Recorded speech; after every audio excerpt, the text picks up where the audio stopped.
daí, Kátia, que bom conversar contigo. Pena que tem que ser à distância, né? Tô com saudades tua, tô com saudades do nosso amigo Paulo, mas vamos lá, vamos começar aí. É uma forma de retomar, né? Eu acho que as pessoas, nesse tempo de pandemia, é algo um pouco diferente, é isso, poder usar as redes sociais, então a gente não fica tão afastado, né? Mas, Anícia, assim, o que tu tem para nos dizer de como as pessoas estão se sentindo nesse momento? O que tu está percebendo?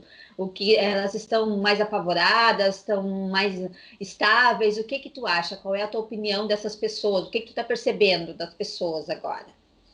Bom, Kátia, eu não parei de trabalhar nessa pandemia, muito pelo contrário, eu tenho trabalhado muito mais do que no consultório, porque eu estou muito atuante nas redes sociais, eu acho que é uma forma de colaborar com as pessoas nesse momento, já que eu não tenho tempo para fazer um trabalho voluntário, sair de casa e fazer, e até, né, porque a gente tem que ficar em casa, mas assim, então eu fiquei muito atuante nas redes sociais, e tu sabe que isso toma tempo.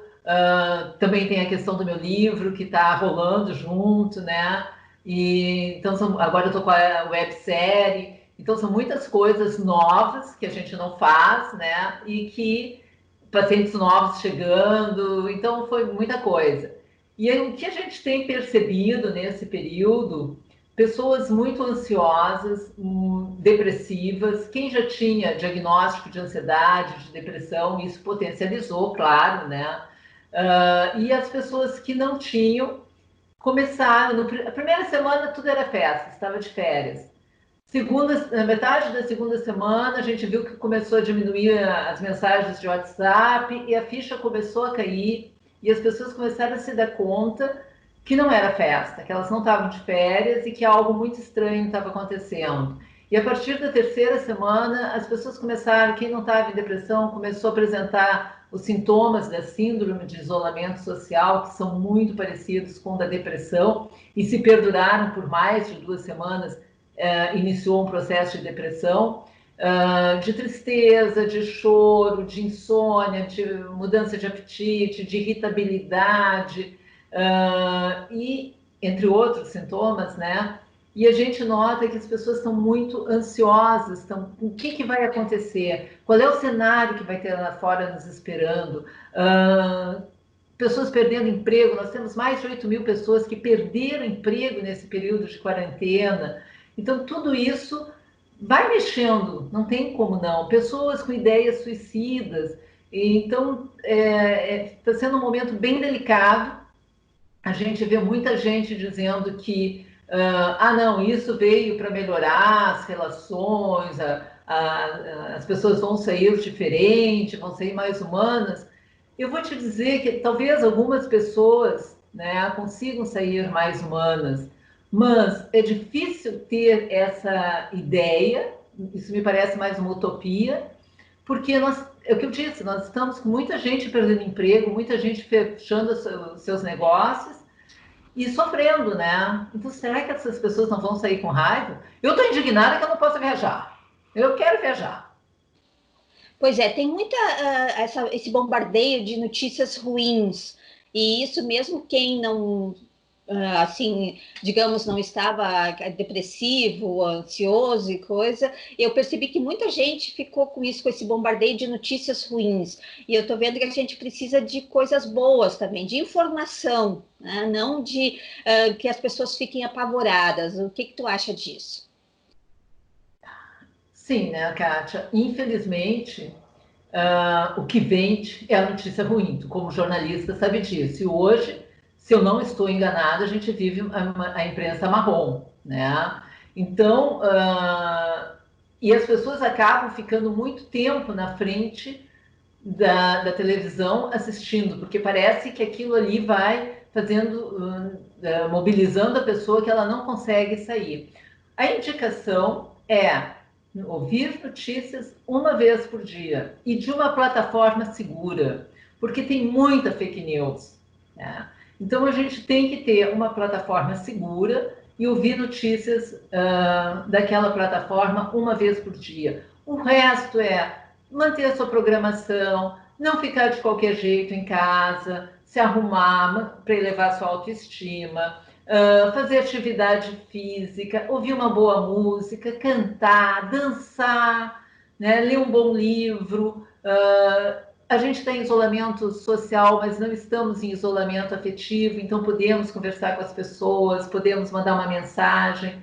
É buscar coisas que nos deem prazer, quem não está trabalhando. Mas eu vejo essa questão do afetivo que tu tocou. Tem muita gente sentindo falta do beijo e do abraço, do contato direto. A gente, eu digo, as redes sociais, a gente pode mostrar as pessoas. Eu vejo que meu pai está numa clínica agora e eles pedem para mandar vídeos, né? Já a minha mãe, que é uma pessoa muito ativa, a gente chega lá, até tem levado, no começo a gente só levava as coisas para ela, mas eu percebi que aquilo estava fazendo muito mal para ela. Então eu comecei a ficar um tempinho com ela, porque eu vi que isso fazia bem para ela. A gente com todos os cuidados, mas eu tinha que entrar na casa dela, mesmo sem beijo, sem abraço. Ela sente muita falta disso também. Então, assim, ó, essas pessoas que estão muito carentes, o que a gente pode fazer para ajudá-las? Bom, nós seres humanos não nascemos para vivermos isolados. A gente precisa desse convívio social. Claro que o abraço e o beijo ainda vai levar um bom tempo para a gente poder dar. Mas, assim, claro que as pessoas idosas estão sentindo muito essa falta, como a gente está sentindo. Mas eu acho que essa coisa de mandar vídeo, porque numa clínica é difícil tu ir, porque tem várias pessoas, as pessoas não sabem como tu está vivendo a quarentena, se tu está saindo, se tu não está saindo, o que está acontecendo. Então a gente precisa ter alguns cuidados, né? Mas assim, mandar vídeos afetivos, né? Dando aquele abraço virtual, dando aquele beijo virtual, fazendo aquele carinho, dizendo para aquela pessoa o quanto ela é importante na vida da gente, qual é o papel que ela tem. Tem pessoas que não, tem pessoas que simplesmente eu tô bem, não ligo para ninguém, não quero saber, é só minha família, aquilo ali. Eu acho que não, eu acho que é o momento de a gente poder demonstrar esse carinho, esse afeto, se preocupar, saber se o outro está bem, se o outro não está bem, o que está acontecendo, né? Porque tu não sabe se aquele teu amigo que tu não fala, se ele não está com Covid. Exatamente. Né? Então, perguntar para a pessoa como é que tu tá é um sinal de carinho. Não é querer saber da vida da pessoa, não precisa esfriar o rosário inteiro, mas é poder, né, saber se a pessoa está bem, se passou por tudo isso, se não teve o Covid e tocar em frente, né? E pessoas que às vezes têm muita dificuldade de relacionamento, né? Que são mais retraídas. Então, eu acho que é difícil isso às vezes, né? E às vezes de alguma forma a gente tocando o coração daquela pessoa, uma mensagem, de alguma coisa, a gente está ajudando, né? A passar essa quarentena de uma forma melhor. Sim, porque a pessoa saber que é lembrada, que tem alguém pensando nela, pensando que tem, passando um carinho, uma mensagem, um conforto, é importante. E aqueles que tiveram, alguém da família teve o Covid, também poder dar um apoio, né? Porque a gente está aí para isso, no final de contas, né? Isso é a vida. Vida é relação e relação é troca, né? Exatamente, a gente Isso tem que que a gente está sentindo. eu vejo assim, ó, que realmente eu acho que primeiro nós estamos vivendo essa preocupação do momento que é a doença, né? Que é realmente uma coisa que é mundial, é uma situação atípica, nós nunca vivemos isso, né? De uma forma tão intensa, porque hoje nós temos as redes sociais e tudo chega imediatamente, né? Mas nós também Sim. vamos viver essa questão econômica, que vai vir o outro passo. Então, algumas pessoas dizem assim: ah, não adianta se preocupar com a economia sem se preocupar com a saúde. Eu acho que as duas coisas têm que vir juntas, né? Porque nós vamos passar por esse momento dessa forma, com problemas na economia, que a gente já vinha enfrentando, e agora com a questão da saúde, que também é bem difícil lidar com o emocional. Então, nós vamos ter um processo longo pela frente ainda, né? Essa questão da saúde é uma coisa e da economia, foi uma coisa que eu cantei lá atrás, quando começou o isolamento social, né? Eu cantei essa pedra, não querendo fazer nenhuma previsão, mas era uma coisa tão óbvia. Se tu está fechando tudo, a economia vai parar, o dinheiro não vai circular, a roda não vai girar e vamos ter uma crise financeira. Tanto que saiu aquele meu artigo, a pandemia financeira, pós-coronavírus, pandemia financeira, no Jornal do Comércio, né? E isso é uma grande preocupação que a gente tem, porque até para a tua saúde emocional, a tua saúde mental, a tua saúde física, tu precisa ter dinheiro. Né? Um cara que está endividado, e nós tínhamos 65,1, eu acho, milhões de pessoas sem pagar, endividadas no Brasil, e agora saiu uma pesquisa que tem 91, não sei quanto, que deixou de pagar conta em abril. Então, 1.000 pessoas, né? Então, assim, o que, que acontece? As pessoas já vinham endividadas, o endividamento está aí, já vinham numa crise financeira e que a pessoa que estava mal financeiramente vai continuar mal, talvez um pouquinho até pior. Quem estava bem tem que cuidar para não entrar no endividamento, tem que gerenciar as suas finanças, as suas economias. Mas essa questão de querer separar saúde da economia não dá, não tem como, né? Porque o indivíduo que está endividado, ele não consegue ter uma boa saúde financeira. Isso eu te digo porque foi o que me motivou a organizar o livro Porque Me Endivido. Porque a gente vê que o endividamento financeiro é uma consequência de um endividamento afetivo. E as pessoas pensam muito, quando a gente fala em endividamento, a pessoa se endividou porque ela compra muito, por causa da ansiedade, por causa da depressão. Não, é muito mais do que isso, né? Eu vejo, mas também eu vejo um lado bom agora, que as pessoas, muitas estão se reinventando, né? Além da solidariedade das pessoas doarem muitas coisas agora, essa questão das máscaras, né? Muita gente está fazendo e doando, né? Isso é muito bacana. Ou está tendo como uma nova fonte de renda no momento também. Então, eu acho que é importante essa coisa o brasileiro tem muito isso, né? De se reinventar. Então, eu acho que é isso que as pessoas têm que buscar também, né? Buscar o que, que elas têm, o que, que elas podem fazer, e quem tem mais, continuar com essa solidariedade e doar, né? Realmente doar, porque realmente tem muita pessoa precisando, muita gente está necessitada financeiramente e afetivamente. Então, acho que a gente tem que ver o que, que cada um de nós pode fazer para ajudar, né? Eu penso que sim, eu acho que quem tem condições de ajudar tem que se ajudar. As pessoas não escolheram para estar nessa situação nesse momento. E agora, claro, aquele que não tem. Agora, o que me chama a atenção, né, Kátia, é que algumas pessoas, e digo por conhecer essas pessoas, que não precisam, estão se inscrevendo para receber esse auxílio do governo de R$ 600. E não se dão conta que isso estão demonstrando uma falha no seu caráter. Porque esse é para aquele que realmente precisa. Então, de repente, essas pessoas são privilegiadas e aquele que realmente precisa não está recebendo. Então, eu acho que é uma falta de conscientização. Assim como o brasileiro tem esse lado muito criativo e que às vezes é um criativo negativo, né? Que época da Copa a gente viu o quanto as pessoas foram criativas, quantas coisas elas fizeram para ganhar dinheiro, já que paravam no dia dos jogos.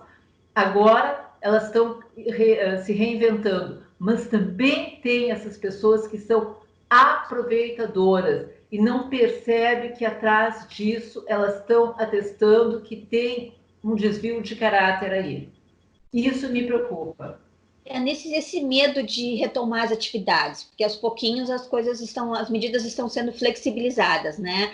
E eu vejo que algumas pessoas, então nós estamos assim meio que divididos. Algumas estão saindo deliberadamente, mesmo sem precisar, às vezes, sem nenhuma proteção.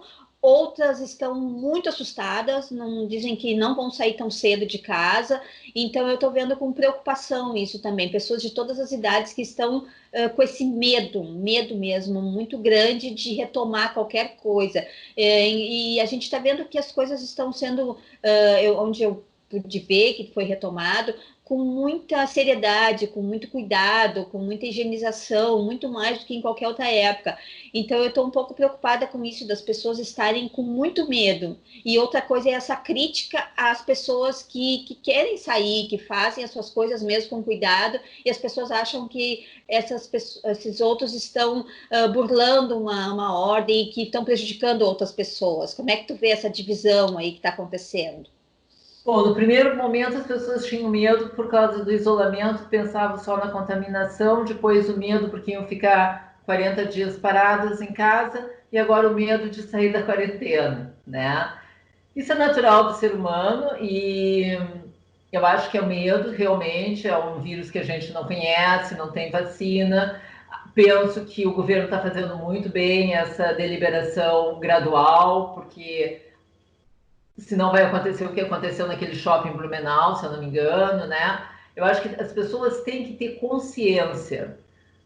Nós vamos sair para aquelas coisas necessárias, para ir no médico, para ir no psicólogo, para ir no mercado, para ir na feira, com todos os cuidados, com máscara, com álcool gel, com tudo que tem que ser cuidado, né? Todas as precauções necessárias. Evitar aglomerações, manter o distanciamento de 1 metro entre uma pessoa e outra, fazer a sua caminhada, pegar a sua vitamina D, o solzinho, né? Mas essa questão de julgar, eu acho que as pessoas. Aí nós temos 2 pontos, né?